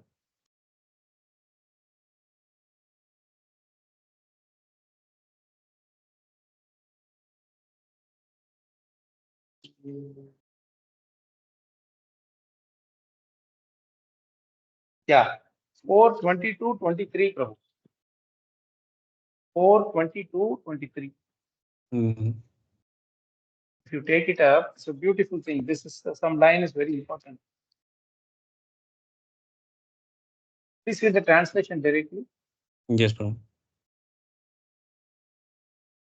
One has to make progress in spiritual life by not associating with the person who are simply interested in sense gratification and making money. Now, Not only such. now we talked about Sanatana Goswami. Sanatana Goswami was able to give it up. Then we should also examine ourselves. Will we be able to give up our attachment to all these material thoughts or material topics that which we discuss day in and day out? We are having Bhagavatam as part of our life, but we do have many other topics also which we discuss, isn't it?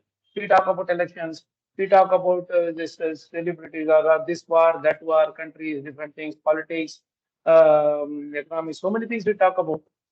Can we stay away from these topics naturally? That is very important. I may be getting attracted to Bhagavatam when I read, that is fine. But as soon as the Bhagavatam is decided, the other things are coming to our life, no? So that, which means there is no natural thing there. And secondly, please read further, Prabhu. Very important point is coming further in this translation. Not only such persons, but one who associate with such person should be avoided. Okay, this line is fine. Next line is the most important one. One should mold his life in such a way that he cannot live in peace without drinking the nectar of the glorification of the Supreme Personality of Godhead, Hari. This is the line. This is the line we should appreciate from this verse. Yeah, one should mold his life. Yeah, in such a way that he cannot live in peace. Understand the point, Fezeri?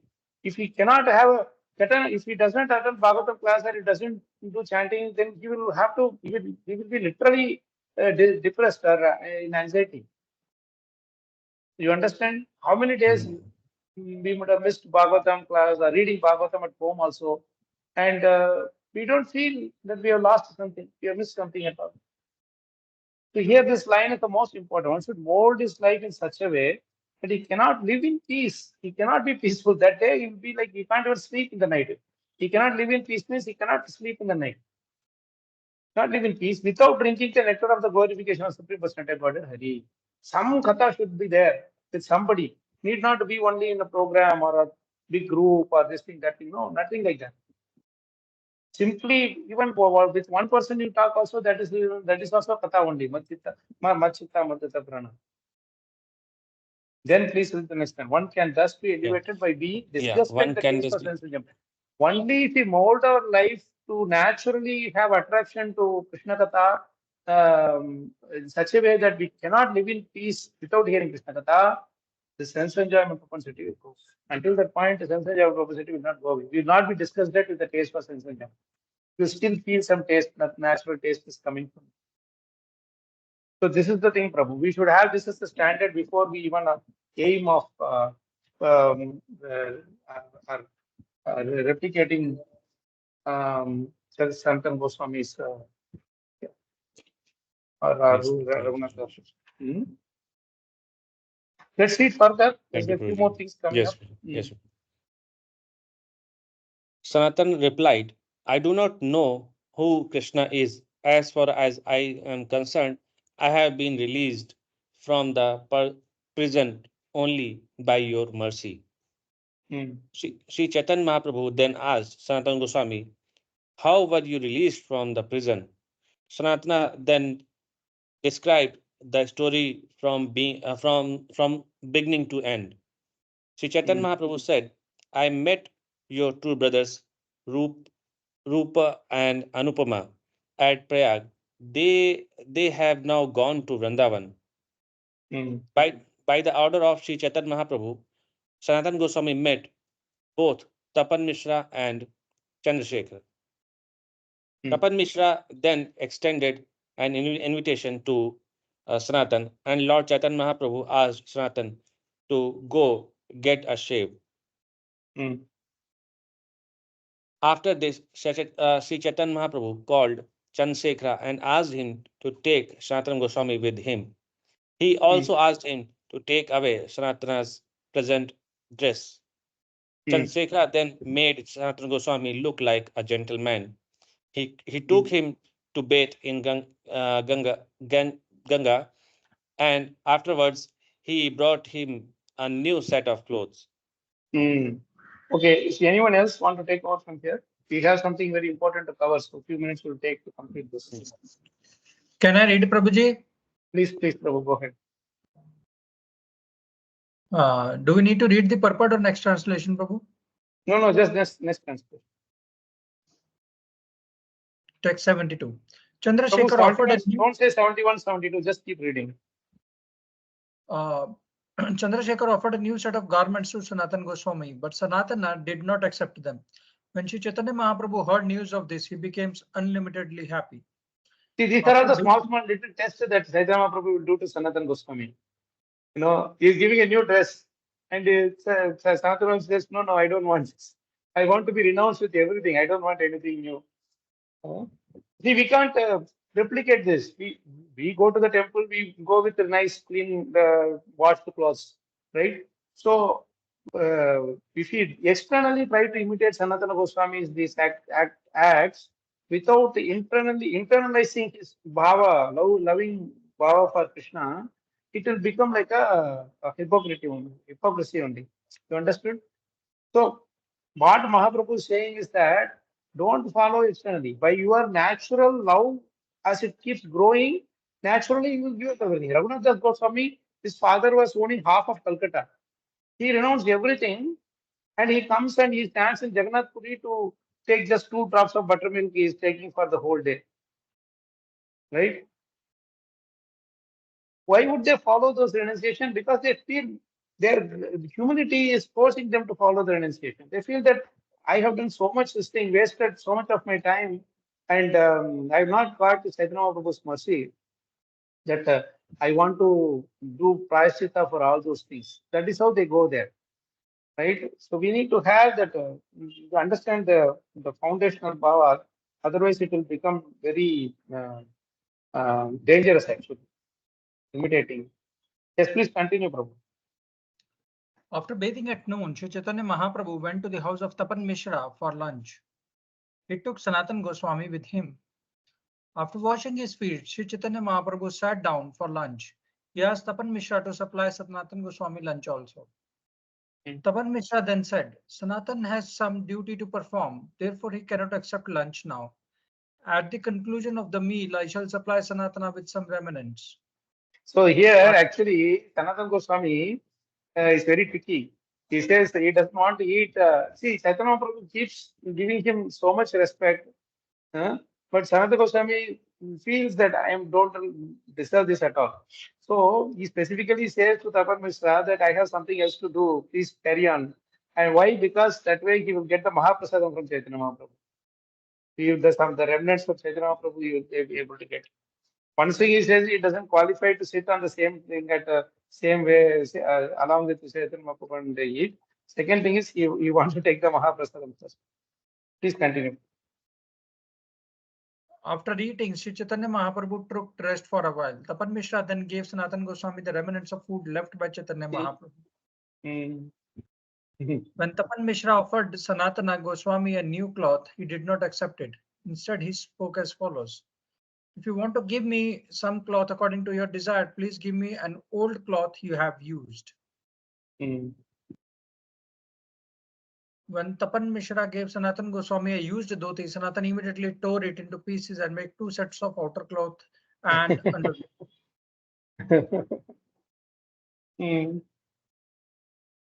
When Chaitanya Mahaprabhu introduced the Maharashtrian Brahmana to Sanatana, the Brahmana immediately invited Sanatana Goswami for full meals. The Brahmana said, my dear Sanatan, as long as you remain at Kashi, please accept lunch at my place. Sanatana replied, who wants to take over here? Or Prabhu, you just read. You are reading a bit faster, so you continue reading. Sanatana replied, I shall practice the process of Madhukari. Why should I accept full meals in the house of a Brahmana? See, that is why in this purport, if you come, the later part you see, to Shivam Prabhu's question also, see, this practice is still current in Vrindavan, and there are many places where alms are offered. Unfortunately, there are many beggars who have come to Vrindavan to accept alms, but not follow the principles of Sanatan Goswami. People try to imitate him and lead an idle life by practicing Madhukari. It is almost impossible to strictly follow Sanatan Goswami or Rupa Goswami. It is better to accept food offered to Krishna in the temple than to try to imitate Sanatan Goswami and Rupa Goswami. You may do 1 day, 2 days, but you will not be able to do lifelong. No problem. Yes, Guruji. Prabhupada towards the end is saying, he who is regulated in his habits of eating, sleeping, recreation, work, and mitigate all material practices. The ideal sannyasi strictly follows the ways practiced by the Goswamis. Prabhupada doesn't say you should not do. He says that don't imitate. This is naturally, if it comes, it's good. Please continue, Prabhupada. Sri Chaitanya Mahaprabhu felt unlimited happiness to observe Sanatana Goswami's strict following of the principles of sannyasa. However, he repeatedly glanced at the woolen blanket Sanatana Goswami was wearing. So, who gave this woolen blanket? Shrikant. Shrikant. His Srikant, brother-in-law. his brother-in-law, he gave the woolen blanket from Hajipur, right? So he is just putting it on. But that is alone one thing that was still remaining. All the other things he is doing. See Chaitanya Mahaprabhu, he doesn't leave. When you go to Chaitanya Mahaprabhu, you can do anything and everything. But till the last bit of our attachment is gone, Chaitanya Mahaprabhu is not leaves. Because this, he is not telling anything to Sanatana Goswami. He's just glancing at the woolen blanket. Please continue, bro. Because Sri Chaitanya Mahaprabhu was repeatedly glancing at this valuable woolen blanket, Sanatana Goswami could understand that the Lord did not approve of it. He then began to consider a way to give it up. Thinking in this way, Sanatana went to the bank of the Ganges to bathe. While there, he saw that a mendicant from Bengal had washed his quilt and spread it out to dry. Sanatana Goswami then told the Bengali mendicant, "My dear brother, please do me a favor. Trade your quilt for this woolen blanket." The mendicant replied, "Sir, you are a respectable gentleman. Why are you joking with me? Why would you trade your valuable blanket for my torn quilt?" Sanatana said, "I'm not joking. I'm speaking the truth. Kindly take this blanket in exchange for your torn quilt." Saying this, Sanatana Goswami exchanged the blanket for the quilt. He then returned to Sri Chaitanya Mahaprabhu with the quilt on his shoulder. When Sanatana Goswami returned, the Lord asked, "Where is your woolen blanket?" Sanatana Goswami narrated the whole story to the Lord. Sri Chaitanya Mahaprabhu then said, "I have already deliberately considered this matter. Since Lord Krishna is very merciful, he has nullified your attachment for material things. Why should Krishna allow you to maintain last bit of material attachment? After vanquishing a disease, a good physician does not allow any of the disease to remain." That is, here the physician is Chaitanya Mahaprabhu. He saw everything, 99.99% you are renounced. What is this woolen blanket going to do with you? So he just, that's why he is very happy about it. Yeah, please continue. It is contradictory to practice Madhukari at the same time wear a valuable blanket. One loses his spiritual strength by doing this, and one will also become an object of jokes. Sanatana Goswami replied, "The Supreme Personality of God had saved me from the sinful life of material existence. By his desire, my last piece of material attraction is now gone." Being pleased with Sanatana Goswami, Sri Chaitanya Mahaprabhu bestowed his causeless mercy upon him. By the Lord's mercy, Sanatana Goswami received the spiritual strength to inquire from him. Now see, Lord is actually inspiring Sanatana Goswami to ask questions. Next verse is very beautiful, 95 minutes. Please continue. Formerly, Sri Chaitanya Mahaprabhu had asked Ramananda Rai spiritual questions, and by the Lord's causeless mercy, Ramananda Rai could properly reply. Now, by the Lord's mercy, Sanatana Goswami questioned the Lord, and Sri Chaitanya Mahaprabhu personally supplied the truth. So here there's two opposite things. One is where Chaitanya Prabhu is asking question and Ramananda Rai is answering. There, Chaitanya Mahaprabhu empowered Ramananda Rai to answer his questions. Here, Chaitanya Mahaprabhu is empowering Sanatana Goswami to ask questions and he is going to answer. And that is going to be the rest of the chapter. And you will see that most of the famous slokas that Prabhupada quoted from Chaitanya Charitamrita are all from this discussion. Rupa Goswami discussion and Sanatana Goswami discussion. Mainly in the other version, you can see Prabhupada has quoted this Keami, Kenayamai, Jaratapatrai, these shlokas, 4-5 shlokas which Sanatana Goswami asked. So many times Prabhupada will quote this again and again and again. At least 10-15 lectures you will see on these verses from him. This is how one should approach the spiritual master and the Supreme Lord for clarifying our doubts. Okay, please continue, bro. Anybody else would like to read, or should I continue? Yes, anyone else want to read? I can read, Prabhuji. Yes, Prabhuji, please. Sri Chaitanya Mahaprabhu, the Supreme Personality of Godhead, personally told Sanatana Goswami about Lord Krishna's real identity. He also told him about the Lord's conjugal love, his personal opulence, and the mellows of devotional service. All these truths were explained to Sanatana Goswami by the Lord himself out of his causeless mercy. See, this discussion is so pure, that is why today it is helping us. All the Bhagavatam principles are condensed into this discussion. in this discussion. Essence of an essence, the entire tattva, Achinta Bheda tattva, and everything, Bhakti tattva, everything is given beautifully in this conversation. That's why this conversation, Prabhupada had the choice of writing on Chaitanya Bhagavat or Chaitanya Charitamrita or other books on Chaitanya Mahaprabhu. But he specifically chose Chaitanya Charitamrita because this is full of teachings. It's full of discussions and discussions on the philosophy, not only Leela. Prabhupada is very particular that everybody should first of all know the Tattva. If they only have the Leela, they can be easily Sahajas. We can become easily Sahajas. Now, let's read further. Putting a straw in his mouth and bowing down, Sanatana Goswami clasped the lotus feet of Sri Chaitanya Mahaprabhu and humbly spoke as follows. Now, these verses Prabhupada actually recites very nicely. So we read these verses also what Sanatana Goswami is going to say. Nicha jati nicha sangi patita adam kuvishaya kupe padi gonaim jamnam. Please read, Prabhupada. Sanatana Goswami said, I was born in a low family and my associates are all low-class men. I myself am fallen and am the lowest of men. Indeed, I have passed my whole life fallen in the well of sinful materialism. If you see the parallel, you see how Devahuti talks to Kapil Muni. Right? How Arjuna is asking question to Krishna. How Parikshit Maharaj is asking question to Sukadeva Goswami. Everything is like the similar pattern is there. He is saying, I am the lowest of men. Actually speaking, Prabhupada writes in the purport that Sanatana Goswami belongs to the Brahmana family, Saraswata Brahmanas. Rupa Goswami and Sanatana Goswami are brothers, they are from the Brahmana family. But he doesn't consider himself so, because he was associating the other low-class people.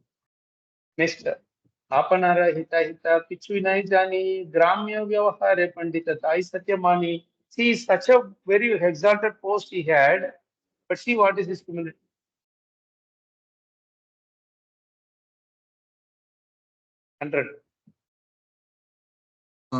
Can I continue? Yes, please. I do not know what is beneficial for me or what is detrimental. Nevertheless, in ordinary dealings, people consider me a learned scholar, and I'm also thinking of myself as such. Tai Satyamani, Pandita, Tai Satyamani. They are all calling me Pandita, and I think that is Satyam. that is a detrimental part.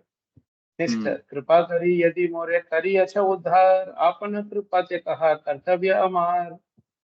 These questions, Maharaj told that these questions are the ideal questions we should ask to spiritual master. These are the real questions we should ask to our senior Vaishnavas or anybody who is senior to us. If we can't ask these questions, then our spiritual life is useless. Please continue. Out of your causeless mercy, you have delivered me from the materialistic path. Now, by the same causeless mercy, please tell me what my duty is. Then it's beautiful. Next one or two is very beautiful. Who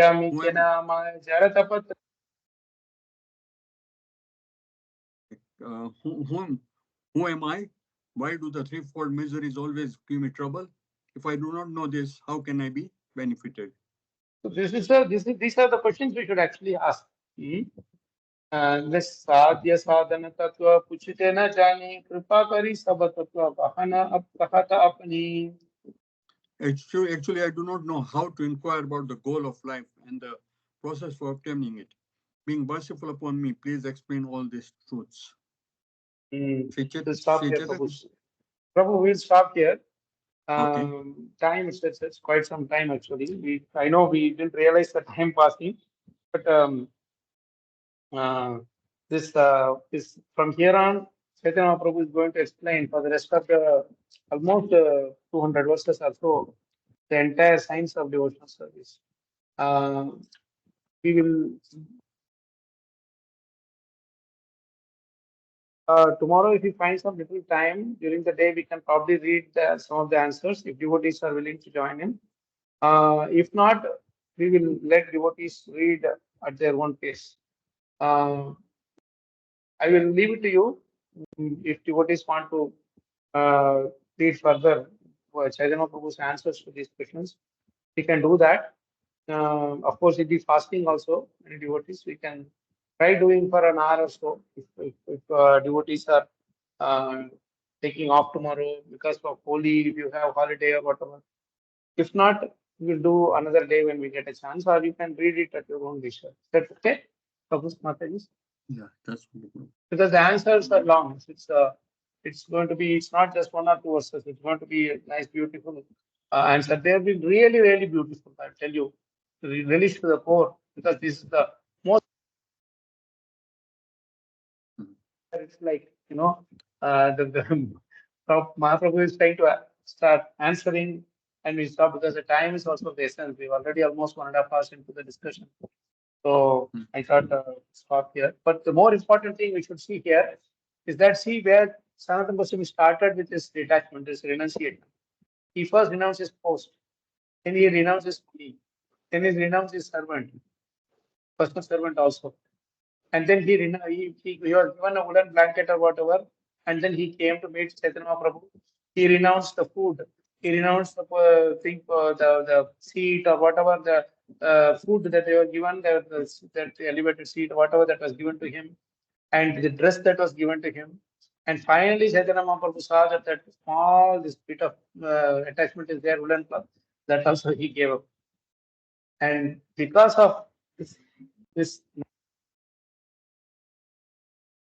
the Bhagavatam made him to renounce everything, and as a result, he got this transcendental knowledge from Chaitanya Mahaprabhu.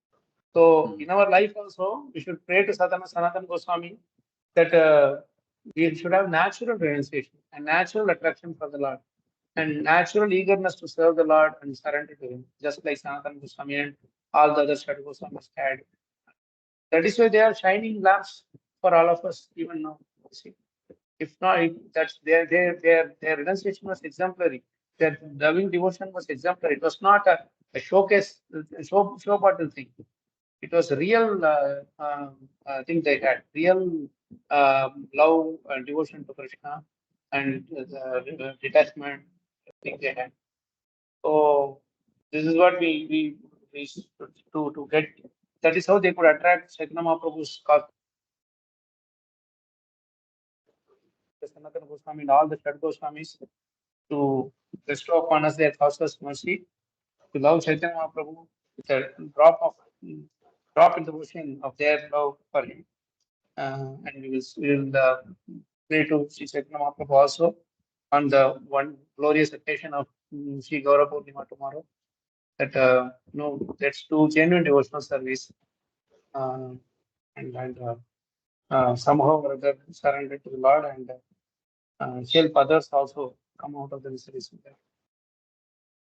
Thank you, Prabhu Mataji. I know it's a bit late. I'm extremely sorry for the extended thing, because I don't know how many of you will be available tomorrow. Tomorrow evening, everybody will be busy with the thing. I will see Krishna willing if we can do something at 10 o'clock if possible, 10:30 like that if possible, if we can catch up and read a Morning, no? Hare Krishna. Morning 10:30 you said, no, Prabhu? Yes, Prabhuji.